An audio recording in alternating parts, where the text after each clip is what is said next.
It's a massive. It's a massive amount.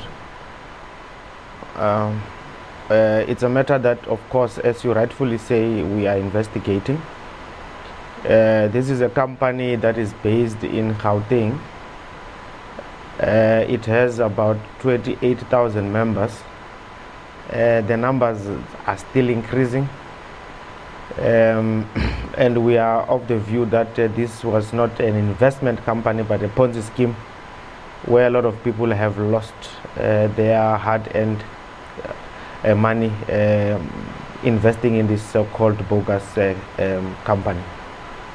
Now, what is the modus operandi here? Is it the same as we would hear over the years, that you put in 1,000 rand and then at the end of the month you get 50,000 rand, for instance? Of course, they've got their own agents that will recruit people. They will give you all the good things that you will be able to get out of that investment.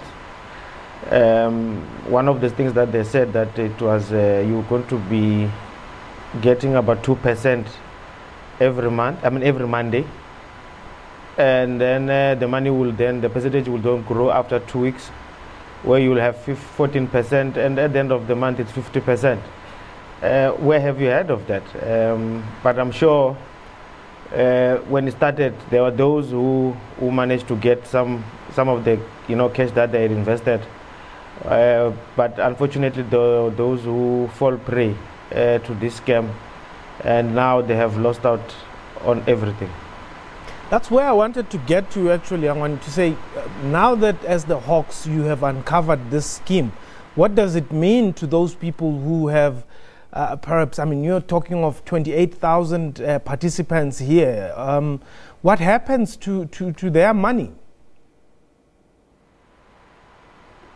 Well, we're still at an early stage. What we needed to do is to make sure that we rope in other entities to make this case stronger. And we're happy to say that, entities like your Reserve Bank have been roped in to assist us. We're talking about people who have been depositing money into the account. Of course, they were talking about Bitcoins, but there was no such. We of the view that this possibility that we might go overseas as well, so that we can be able to tap into their system.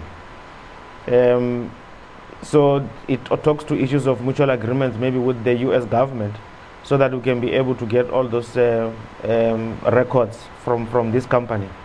We know a lot that has been done so far by this company. There's a lot of people who are talking nicely about it. I don't know why they are still trying to defend a company that has defrauded a lot of people on social media, but the work is going on. So it depends. If they have houses, or if they have any tangible thing that we can be able to use, so that we can pay back some of the monies to the to the victims. It will depend. It will depend. But for now, we cannot say that we cannot be able to come to that conclusion, because we still have to do that investigation.